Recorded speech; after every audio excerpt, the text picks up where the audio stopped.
మంత్రిగా కూడా చేశారు. తన నియోజకవర్గంలో బలమైన క్యాడర్ను కూడా ఏర్పాటు చేసుకున్నారు. ఉభయ తెలుగు రాష్ట్రాల్లో ఆ నాయకుడు తెలియని వారు లేరంటే అతిశయోక్తి కాదు. అతని పేరుతో అభిమానులు యూత్ వింగ్ను ఏర్పాటు చేసి అనేక సేవా కార్యక్రమాలను నిరంతరంగా కొనసాగిస్తున్నారు. కానీ జనసేనతో కలిసి టీడీపీ నడిచేందుకు సిద్ధపడడంతో ఆ నాయకుడి రాజకీయ భవిష్యత్తు డైలమాలో పడింది. పొత్తులో భాగంగా తన స్థానాన్ని తప్పనిసరిగా త్యాగం చేయవలసిన పరిస్థితి. మరి ఆ టీడీపీ సీనియర్ నేతకు జిల్లాలో మరో చోట సీటు ఇచ్చే ఛాన్స్ ఉందా, లేక పార్టీ కోసం త్యాగయ్యగా మిగిలిపోవాలా? ఇంతకు ఆ నేత ఎవరు? ఆ నేత భవిష్యత్తుకు భరోసా ఉందా? తెలుసుకోవాలంటే లెట్స్ వాచ్ దిస్ స్టోరీ.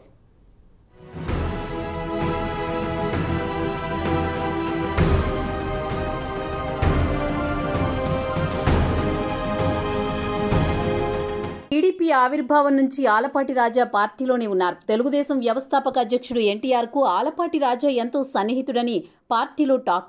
అప్పట్లో యువ నాయకుడిగా డేరింగ్ డాషింగ్గా ఉన్న ఆలపాటి రాజాను ఎన్టీఆర్ బాగా అభిమానించేవారు. వేమూరు నియోజకవర్గం నుంచి రాజా రాజకీయ జీవితం ప్రారంభమైంది. వేమూరులో 2 సార్లు పోటీ చేసిన రాజాకు గెలుపోటములు సమానంగా అందాయి. వేమూరు నుండి ఒక్కసారి గెలిచిన రాజా మరోసారి ఓటమి చవిచూశారు.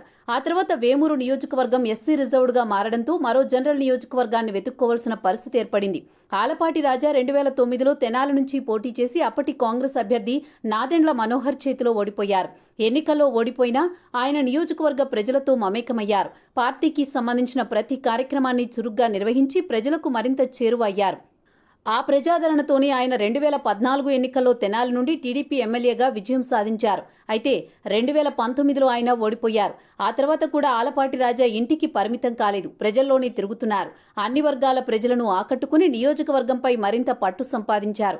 తెనాలి నియోజకవర్గంలో పేదల వివాహాలకు పెండ్లి కానుకలు అందించారు. నూతన దంపతులకు పట్టు వస్త్రాలతో పాటుగా బంగారు మంగళసూత్రాలు, ఉంగరం అందించారు.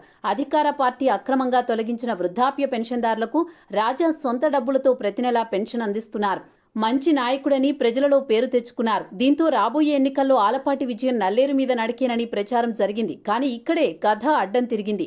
టీడీపీతో జనసేన పొత్తు ఖరారు కావడంతో ఆయన ఈ నియోజకవర్గం నుంచి బయటకు వెళ్లవలసిన పరిస్థితి ఏర్పడింది.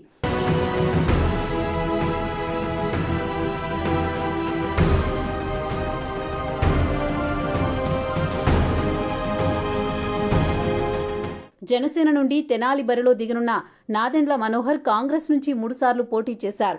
2 సార్లు గెలిచి ఒకసారి ఓడిపోయారు. 2019లో జనసేన నుంచి పోటీ చేసి ఓటమి పాలయ్యారు. జనసేనలో నాదెండ్ల మనోహర్ నెంబర్ 2 పొజిషన్లో ఉన్నారు. పార్టీ అధ్యక్షుడు పవన్ కళ్యాణ్ తర్వాత స్థానంలో నాదెండ్ల ఉన్నారు. ఆయన తెనాలిని తన సొంత నియోజకవర్గంగా భావిస్తారు. రాబోయే ఎన్నికలకు జనసేన టీడీపీ కలిసి పోటీ చేయనుండడంతో తెనాలి సీటు మిత్రపక్షానికి కేటాయించే ఛాన్స్ ఉంది. దీంతో తెనాలి సీటు మనోహర్కు కేటాయించే ఛాన్స్ ఉంది. పొత్తులు కుదరక ముందే తెనాలి నుంచి మాత్రమే పోటీ చేస్తానని నాదెండ్ల పదే మీడియా సమావేశాల్లో ప్రకటించారు. టీడీపీతోనే తమ పార్టీ కలిసి ప్రయాణం చేస్తుందని రాజమండ్రిలో పవన్ చేసిన ప్రకటనను రాష్ట్ర వ్యాప్తంగా టీడీపీ క్యాడర్ స్వాగతించినా తెనాలి టీడీపీ శ్రేణులు ఆందోళనకు గురైనట్టు సమాచారం.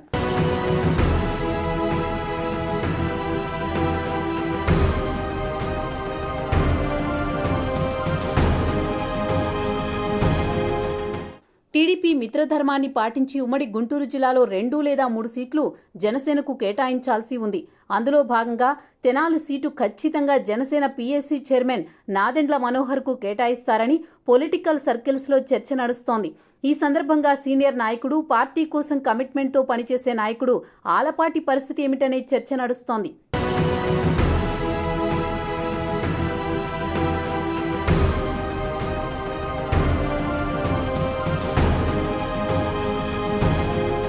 ఆలపాటి రాజా కనుక తెనాలి నియోజకవర్గం వీడాల్సి వస్తే ఆయన గుంటూరు పశ్చిమ నుంచి పోటీ చేస్తారని టాక్ నడుస్తోంది. పశ్చిమ నియోజకవర్గం నుంచి టీడీపీ తరపున గెలిచిన మద్దాలి గిరిధర్ వైసీపీతో అంటకాగుతున్నారు. ప్రస్తుతం ఈ నియోజకవర్గ ఇన్ఛార్జిగా కార్పొరేటర్ స్థాయి వ్యక్తి కోవెలమూడి నాని ఉన్నారు. ఈ సీటు కోసం ఇద్దరూ తీవ్రంగా ప్రయత్నిస్తున్నారు. ఒకరు ఎన్ఆర్ఐ కాగా మరొకరు వ్యాపారి. వీరిరువురు నాయకులకు తెలుసు, కానీ ప్రజలకు తెలియదు. అందుకే గుంటూరు వెస్ట్ సీటు విషయంలో ఆలపాటికి ఢోకా లేదని కార్యకర్తలు అంటున్నారు. అయితే గుంటూరు వెస్ట్ సీటును బీసీలకు కేటాయించాలని అధిష్టానం భావిస్తున్నట్లు టాక్. ఒకవేళ ఆ సీటు కనుక బీసీలకు కేటాయించే పక్షంలో ఆలపాటి రాజాను గుంటూరు ఎంపీగా అధిష్టానం బరిలో దింపుతుందని ప్రచారం జరుగుతోంది. టీడీపీ సిట్టింగ్ ఎంపీ గల్లా జయదేవ్ పార్టీ కార్యక్రమాలలో యాక్టివ్గా లేరు. పార్టీ కూడా ఆయనను పక్కన పెట్టేందుకు సిద్ధమైందని టాక్. అయితే ఎంపీ సీటుపై ఆలపాటి రాజా ఆసక్తి చూపడం లేదని ఆయన సన్నిహితులు చెబుతున్నారు.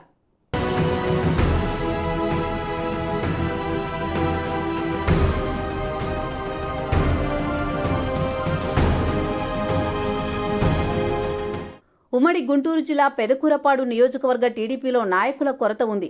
మాజీ ఎమ్మెల్యే కొమ్మాలపాటి టీడీపీ తరపున బరిలో ఉన్నప్పటికీ కేడర్లో కొంత అసంతృప్తి ఉంది. ప్రతిపక్షాలపై చెలరేగిపోయే వైసీపీ ఎమ్మెల్యే నంబూరి శంకర్రావును సమర్థంగా ఎదుర్కోవడంలో కొమ్మాలపాటి విఫలమవుతున్నారని అధిష్టానం భావిస్తోంది. పార్టీ ఇన్ఛార్జిగా ప్రకటించినప్పుడే కేడర్తో మమేకమవుతా అప్పుడే డబ్బులు తీద్దామనే ధోరణి కారణంగా సొంత పార్టీలోనే కొమ్మాలపాటిపై వ్యతిరేకత నెలకొంది.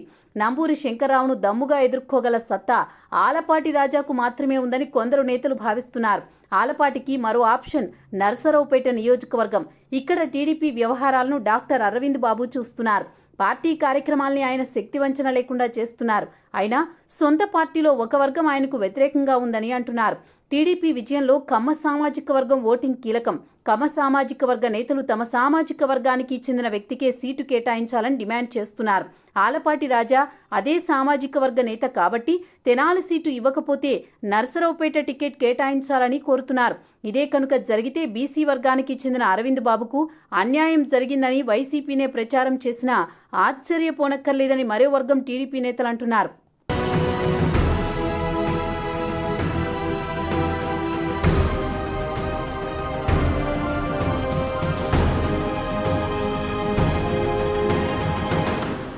ఖచ్చితంగా గెలిచే సత్తా ఉన్న ఆలపాటి రాజా రాజకీయ భవిష్యత్తు డైలమాలో పడింది. తన సొంత నియోజకవర్గంలో మిత్రధర్మాన్ని పాటిస్తూ మరో చోట సీటు కోసం వెతికే పరిస్థితి రావడంతో ఆలపాటి అభిమానులు ఆందోళన చెందుతున్నారు. అన్ని నియోజకవర్గాలలో ఆశావహుల లిస్టు అనంతంగా ఉంది.